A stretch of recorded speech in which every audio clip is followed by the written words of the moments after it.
नमस्कार साथियों, आप सबका स्वागत है आपके अपने YouTube चैनल कंटेंट एनालिसिस में। दोस्तों आज हम पढ़ने वाले 1 अप्रैल 2022 के इंपॉर्टेंट करंट अफेयर्स के क्वेश्चंस।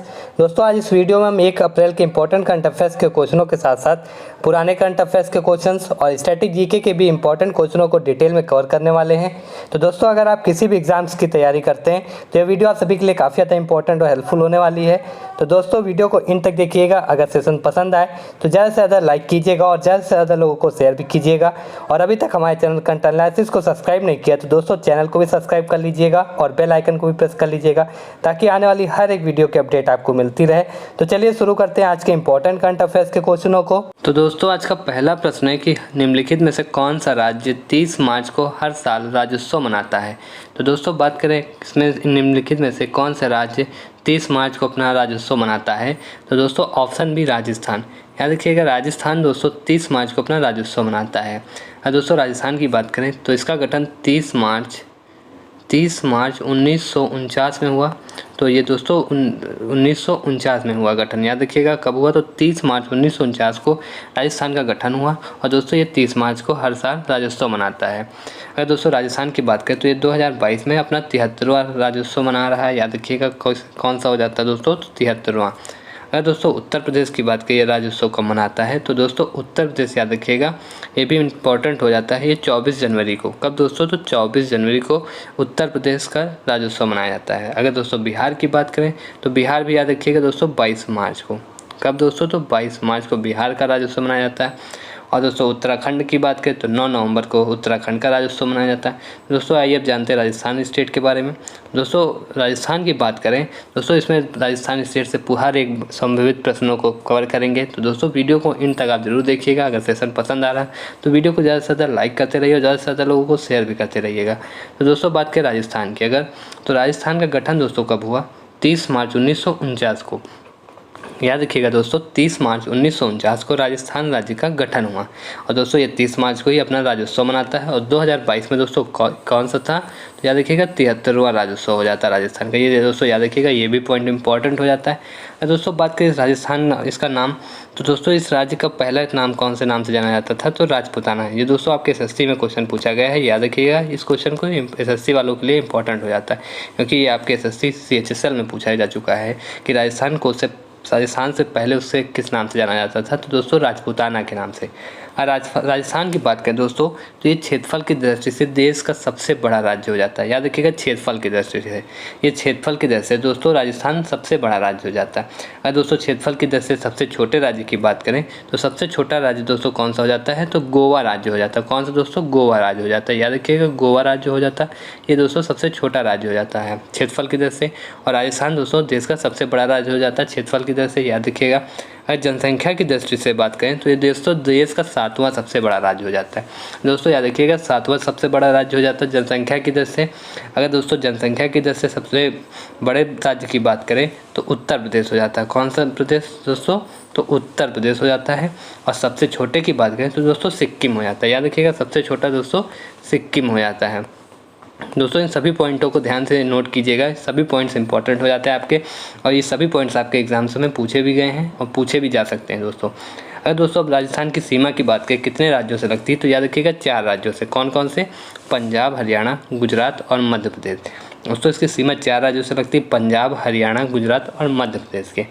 अगर बात करें राजस्थान की राजधानी की कैपिटल की, तो इसकी कैपिटल जयपुर हो जाती है। याद रखिएगा जयपुर दोस्तों किस नाम से जानी जाती है, कमेंट सेक्शन में आप सभी लोग जरूर बताइएगा। तो दोस्तों अगर जयपुर की बात करें तो याद रखिएगा जयपुर से भी इम्पोर्टेंट एक पॉइंट बनता है कि इसके यूनेस्को की विश्व धरोहर शहर में दोस्तों कब शामिल किया गया। दोस्तों ये विश्व धरोहर शहर में ये कब शामिल किया गया यूनेस्को के द्वारा, तो दोस्तों याद रखिएगा 2019 में।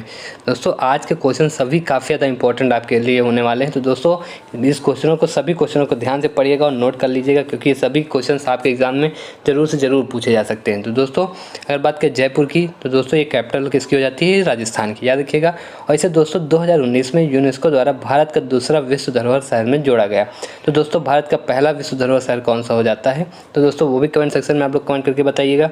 और दोस्तों राजस्थान के राज्यपाल की बात करें कौन हो जाते हैं, तो कलराज मिश्र। याद रखिएगा कलराज मिश्र दोस्तों ये राजस्थान के राज्यपाल हो जाते हैं। अगर मुख्यमंत्री की बात करें तो अशोक गहलोत ये दोस्तों राजस्थान के मुख्यमंत्री हो जाते हैं। विधानसभा सीटों की बात करें तो 200 टोटल 200 सीटें हो जाती है विधानसभा की। राज्यसभा की बात करें तो दोस्तों टोटल 10 सीटें हो जाती है राज्यसभा की, और लोकसभा की टोटल कितनी सीटें हो जाती हैं तो 25 सीटें हो जाती हैं। आइए दोस्तों अब राजकीय चिन्ह जानते हैं। अगर राजकीय चिन्हों की बात करें तो राजकीय पशु क्या हो जाता है, चिकारा, जिसे ऊँट के नाम से भी जाना जाता है। याद रखिएगा चिकारा ये राजस्थान का राजकीय पशु हो जाता है। अगर राजकीय पक्षी की बात करें तो ग्रेट इंडियन बस्टर्ड, ये दोस्तों राजकीय पक्षी हो जाता है राजस्थान का। राजकीय पेड़ की बात करें तो खेजरी का पेड़ हो जाता है दोस्तों, ये राजकीय पेड़ राजस्थान राज्य का। राजकीय फूल की बात करें रोहिरा, ये राजकीय फूल हो जाता है। राजकीय खेल की बात करें दोस्तों तो बास्केटबॉल, ये राजकीय खेल हो जाता है राजस्थान का। और राजकीय नृत्य की बात करें तो घूमर। दोस्तों ये क्वेश्चन भी आपके यूपीपी एग्जाम में पूछा जा चुका है कि राजस्थान का राजकीय नृत्य क्या है, या घूमर किस राज्य का राजकीय नृत्य हो जाता है। तो दोस्तों याद रखिएगा घूमर कहाँ का राजकीय नृत्य हो जाता है तो राजस्थान राज्य का हो जाता है। अब दोस्तों बात करें राजकीय नृत्यों की तो राजस्थान में कौन कौन से नृत्य हो जाते हैं दोस्तों। नंबर 1 घूमर, ये इंपॉर्टेंट हो जाता है। तेरा ताली नृत्य, कालबेलिया नृत्य, चंग नृत्य, चरी नृत्य, गेर नृत्य, गिंदड़, कच्छी घोड़ी नृत्य और कठपुतली नृत्य, ये सभी दोस्तों कहाँ के डांस हो जाते हैं तो राजस्थान राज्य के हो जाते हैं। और दोस्तों फेस्टिवलों की बात करें तो हाथी उत्सव ये दोस्तों कहाँ मनाया जाता है तो दोस्तों याद रखिएगा जयपुर में, राजस्थान की कैपिटल जयपुर में हाथी उत्सव मनाया जाता है जो कि राजस्थान का उत्सव हो जाता है। अगर समर एंड विंटर फेस्टिवल की बात करें तो दोस्तों ये कहाँ पे मनाया जाता है तो माउंट आबू में। दोस्तों याद रखिएगा कहाँ पे मनाया जाता है ये भी याद रखिएगा। अगर राज्य पूछता तो दोस्तों याद रखिएगा राजस्थान, और राजस्थान में कहाँ पे दोस्तों माउंट आबू में समर एंड विंटर फेस्टिवल। अगर मेवाड़ उत्सव की बात करें दोस्तों तो ये उदयपुर में, और डिजर्ट फेस्टिवल दोस्तों जैसलमेर में, और पुष्कर ऊँट मेला ये सभी दोस्तों कहाँ के हो जाते हैं तो ये राजस्थान के हो जाते हैं। दोस्तों अब राजस्थान के डैमों की बात करें तो दोस्तों आजकल आपके एग्जामों में डैम से भी रिलेटेड क्वेश्चन पूछे जाते हैं कि किस राज्य का डैम हो जाता है। दोस्तों बात करें राणा प्रताप बांध, ये दोस्तों कहाँ का हो जाता है तो याद रखिएगा राजस्थान राज्य का हो जाता है। और किस नदी पे है तो चंबल नदी पे। माही बजाज सागर बांध की बात करें तो यह भी राजस्थान में हो जाता है, किस नदी पे माही नदी पे। बरेठा बांध की बात करें तो कुकुंदी नदी पे हो जाता है। और बीसलपुर बांध ये बानस नदी पे हो जाता है। ये सभी बांध दोस्तों राजस्थान के इंपॉर्टेंट बांध हो जाते हैं डैम, याद रखिएगा इन सभी डैमों को। दोस्तों ये भी याद रखिएगा किस नदी पे बना हुआ है तो दोस्तों ये सभी इंपॉर्टेंट पॉइंट्स हो जाते हैं। दोस्तों नेशनल पार्कों की बात करें तो केवला राष्ट्रीय उद्यान, रणथंभौर राष्ट्रीय उद्यान, सरिस्का राष्ट्रीय उद्यान, मुकुंदरा राष्ट्रीय उद्यान और डेजर्ट राष्ट्रीय उद्यान, ये राष्ट्रीय उद्यान सभी राजस्थान राज्य के हो जाते हैं दोस्तों, याद रखिएगा। चलिए आगे देखते हैं नेक्स्ट क्वेश्चन। दोस्तों भारत सरकार सभी पूर्व प्रधानमंत्रियों के जीवन, समय और योगदान को प्रेषित करने के लिए किस स्थान पर संग्रहालय स्थापित किया है। दोस्तों ये भारत के सभी पूर्व प्रधानमंत्रियों के जीवन, समय और योगदान को प्रेषित करने के लिए एक संग्रहालय को स्थापित किया गया। ये कहाँ पे दोस्तों तो दोस्तों नई दिल्ली में, याद रखिएगा ऑप्शन बी दिल्ली में। दोस्तों ये पूर्व प्रधानमंत्रियों के जीवन, समय और योगदान के लिए प्रेषित करने के लिए एक संग्रहालय को स्थापित किया गया। कहाँ पे तो दिल्ली में। इंपॉर्टेंट पॉइंटों की बात करें तो सभी पूर्व प्रधानमंत्रियों का एक संग्रहालय, प्रधानमंत्री संग्रहालय, ये दोस्तों दिल्ली में 3 मूर्ति एस्टेट में बनाया गया है। याद रखिएगा कहाँ पे तो दिल्ली में 3 मूर्ति एस्टेट में बनाया गया। ये परियोजना का उद्घाटन दोस्तों 270 करोड़ रुपए की परियोजना है। इसका उद्घाटन 14 अप्रैल 2022 को 3 मूर्ति भवन परिसर में किया जाएगा। कि दोस्तों ये पूर्व प्रधानमंत्री जवाहरलाल नेहरू जी का आवास था, याद रखिएगा। ये भी याद रखिएगा किसका आवास था, पूर्व प्रधानमंत्री जवाहरलाल नेहरू जी का पूर्व आवास था। दोस्तों अगर प्रधानमंत्रियों से रिलेटेड क्वेश्चनों की बात करें तो ये सभी क्वेश्चंस इंपॉर्टेंट हो जाते हैं, तो इन क्वेश्चनों को दोस्तों नोट कर लीजिएगा क्योंकि ये भी क्वेश्चंस आपके एग्जाम्स में पूछे गए हैं। दोस्तों आज सभी क्वेश्चन एग्जाम सेलेक्टेड क्वेश्चंस हैं। तो दोस्तों अगर बात करें भारत की पहली महिला प्रधानमंत्री, ये दोस्तों स्टेट लेवल एग्जाम से ऐसे क्वेश्चन जरूर पूछे जाते हैं एग्जामों में। अगर दोस्तों बात करें भारत की पहली महिला प्रधानमंत्री की कौन थी तो इंदिरा गांधी। याद रखिएगा इंदिरा गांधी दोस्तों भारत की पहली महिला प्रधानमंत्री हो जाती है। और दोस्तों भारत के पहले प्रधानमंत्री की बात करें तो जवाहरलाल नेहरू, और दोस्तों प्रेजेंट टाइम में प्रधानमंत्री कौन है तो नरेंद्र मोदी जी। और दोस्तों बात करें भारत के पहले गैर कांग्रेसी प्रधानमंत्री, दोस्तों गैर कांग्रेसी प्रधानमंत्री की बात करें तो मोरारजी देसाई। याद रखिएगा मोरारजी देसाई जी दोस्तों ये भारत के पहले गैर कांग्रेसी प्रधानमंत्री हो जाते हैं। और दोस्तों बात करें मरणोपरांत भारत रत्न पाने वाले पहले व्यक्ति कौन थे तो 1966 में लाल बहादुर शास्त्री जी को दिया गया था। याद रखिएगा 1966 में दोस्तों लाल बहादुर शास्त्री जी को दिया गया था, जिनमें मरणोपरांत भारत रत्न पाने वाले पहले व्यक्ति हो जाते हैं। और दोस्तों ये भारत के एकमात्र प्रधानमंत्री जो आरबीआई के गवर्नर भी रह चुके हैं, तो याद रखिएगा मनमोहन सिंह, डॉक्टर मनमोहन सिंह दोस्तों ये भारत के एकमात्र ऐसे प्रधानमंत्री जो आरबीआई के गवर्नर भी रह चुके हैं। अगर दोस्तों बात करें भारत के 21 प्रधानमंत्री को पाकिस्तान में सर्वोच्च नागरिक सम्मान निशान पाकिस्तान हो जाता है। भारत का पाकिस्तान का सर्वोच्च नागरिक सम्मान ये दोस्तों किसे दिया गया था दोस्तों ये भारत के प्रधानमंत्री मोरारजी देसाई को दिया गया था पहली बार। याद रखिएगा इन सभी पॉइंटों को। चलिए अब देखते हैं नेक्स्ट क्वेश्चन। नेक्स्ट क्वेश्चन कि हाल ही में किस केंद्र शासित प्रदेश के कर्मचारियों के लिए केंद्रीय सेवा नियमावली लागू की गई है। अगर दोस्तों बात करें किस केंद्र शासित प्रदेश के कर्मचारियों के लिए केंद्रीय सेवा नियमावली लागू की गई है, दोस्तों चंडीगढ़। याद रखिएगा, चंडीगढ़ केंद्र शासित प्रदेश के कर्मचारियों के लिए केंद्रीय सेवा नियमावली लागू की गई है।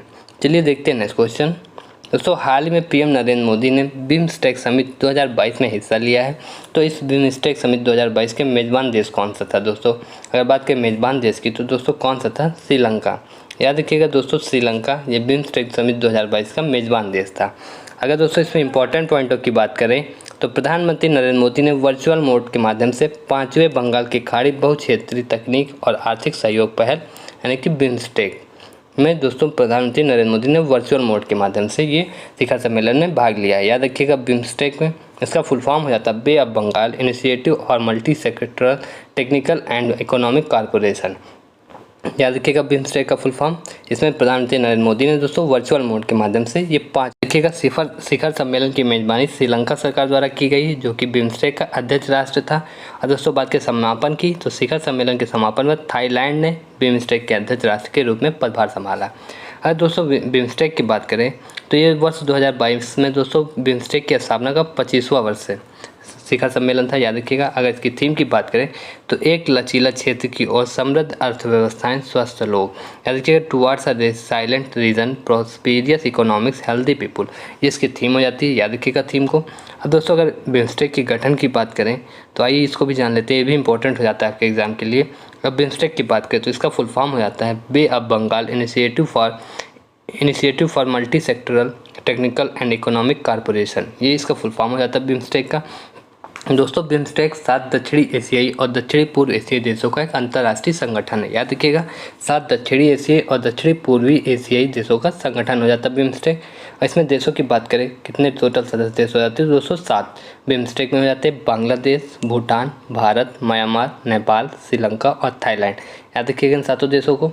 और इसकी स्थापना की बात करें बिम्स्टेक की तो कब हुई, 6 जून 1997 बैंकॉक में। याद रखिएगा स्थापना बिम्स्टेक की कब हुई दोस्तों, तो दोस्तों 6 जून 1997 बैंकॉक में इसकी स्थापना हुई। दोस्तों अगर बात करें इसमें तब कितने देश थे तो 1997 में जब इसकी स्थापना हुई तब इसमें दोस्तों टोटल 4 देश थे, बांग्लादेश, इंडिया, श्रीलंका, थाईलैंड। याद रखिएगा तब दोस्तों कितने टोटल देश थे, तो बांग्लादेश, इंडिया, श्रीलंका, थाईलैंड। याद रखिए इस क्वेश्चन को सभी पॉइंट्स इंपॉर्टेंट हो जाते हैं आपके एग्जाम में, ये सभी पॉइंटों से क्वेश्चन आपके एग्जाम में बन सकते हैं। तब दोस्तों बिम्स्टेक इसका पूरा नाम नहीं था, तो Bharat, India, Sri Lanka, Thailand economic corporation, तब इसका फुल फॉर्म था।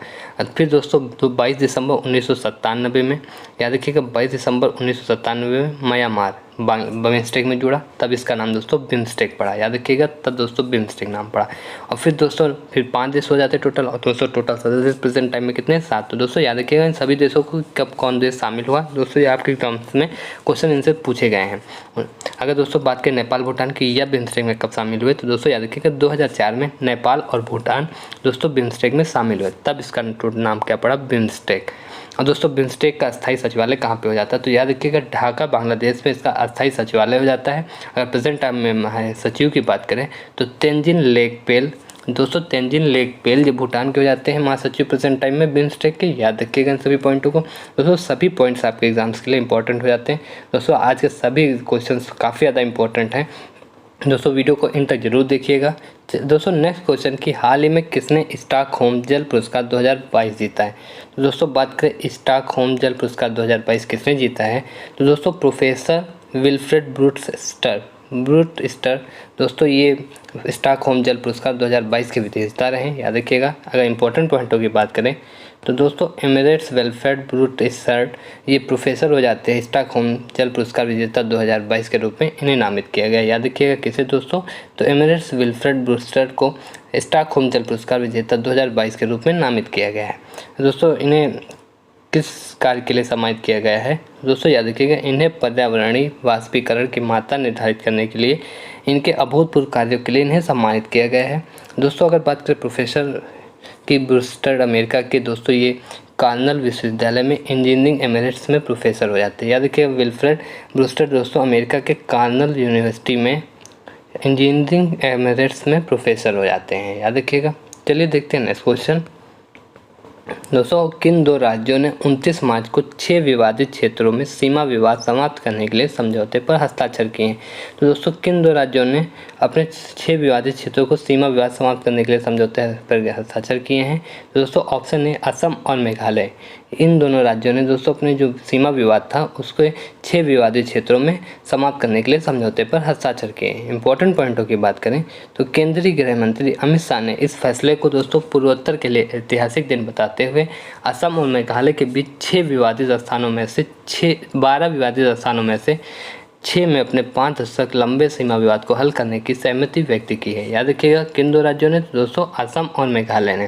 दोस्तों असम के मुख्यमंत्री हेमंत बिस्वा शर्मा और मेघालय के कोनराड संगमा ने अमित शाह जी की उपस्थिति में ये समझौते पर हस्ताक्षर किए। याद रखिएगा दोस्तों अमित शाह जी की उपस्थिति में समझौते पर हस्ताक्षर किए गए हैं।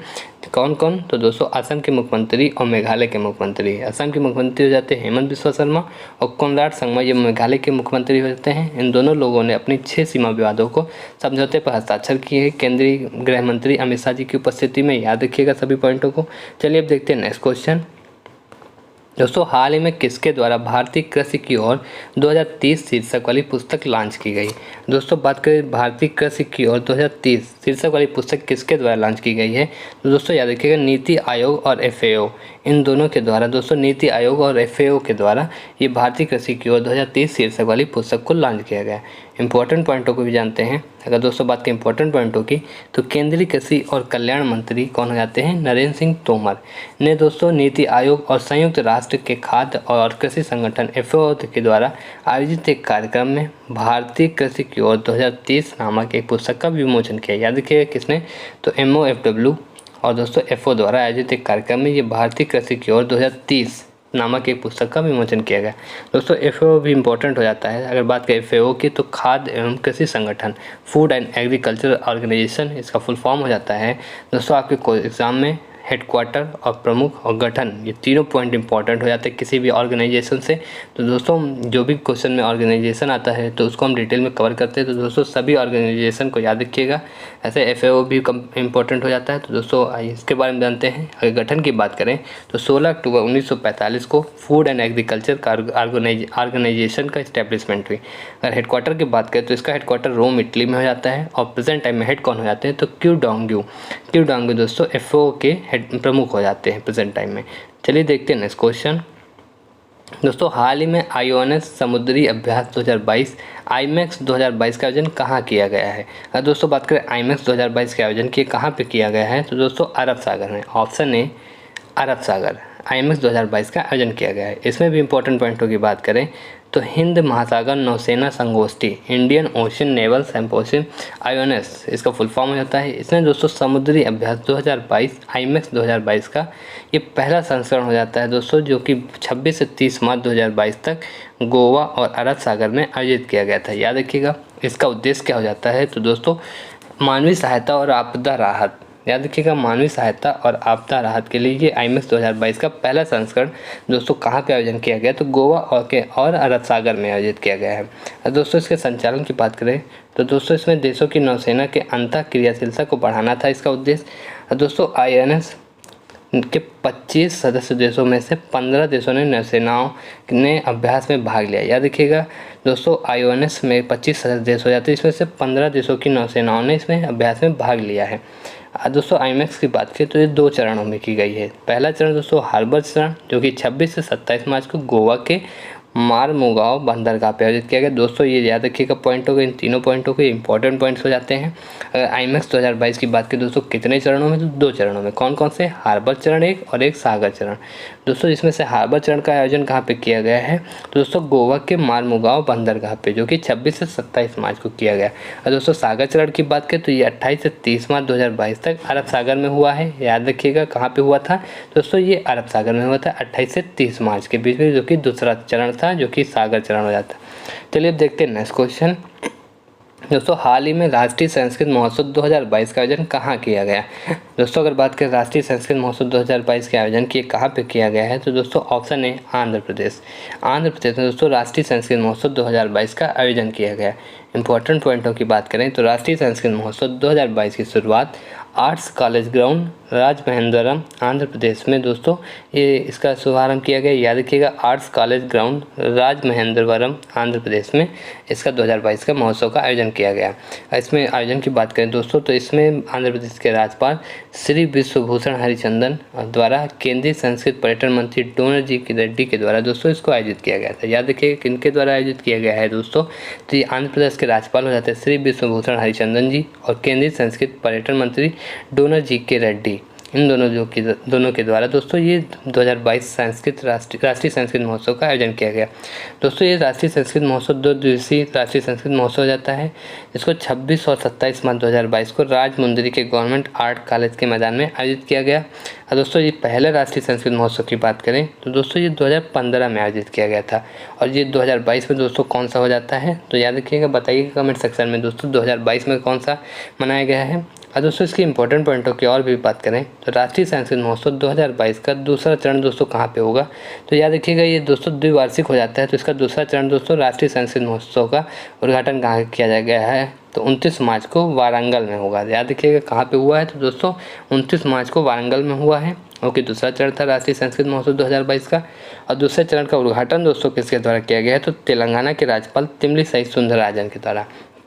याद रखिएगा दोस्तों तमिलिसाई सौंदरराजन जी के द्वारा ये दूसरा चरण हो जाता है राष्ट्रीय संस्कृत महोत्सव 2022 का, जो कि 29 मार्च को आरंभ किया गया है। और दोस्तों तीसरे चरण की बात करें तो ये तीसरा चरण भी दोस्तों 1 से 3 अप्रैल तक ये हैदराबाद में किया जाएगा। याद रखिएगा कहाँ पे, तो दोस्तों हैदराबाद में होगा। तो दोस्तों ये सभी इंपॉर्टेंट पॉइंट्स थे, इन सभी आज के क्वेश्चंस काफ़ी ज़्यादा इंपॉर्टेंट दोस्तों थे। इन सभी क्वेश्चनों को नोट कर लीजिएगा, आप देख लीजिएगा कि आपके एग्जाम में ऐसे ही क्वेश्चंस आपसे 1 से 2 क्वेश्चन इस वीडियो से जरूर पूछे जाएंगे। दोस्तों वीडियो कमेंट सेक्शन में बताइए कैसी लगी, वीडियो पसंद आई हो तो ज़्यादा से ज़्यादा लाइक कीजिएगा और ज़्यादा से ज़्यादा लोगों को शेयर भी कीजिएगा। और अभी तक हमारे चैनल कंटेंट एनालिसिस को सब्सक्राइब नहीं किया तो दोस्तों चैनल को भी सब्सक्राइब कर लीजिएगा और बेल आइकन को भी प्रेस कर लीजिएगा ताकि आने वाली हर एक वीडियो की अपडेट आपको मिलती रहे। तो चलिए मिलते हैं अगली वीडियो में, तब तक के लिए नमस्कार।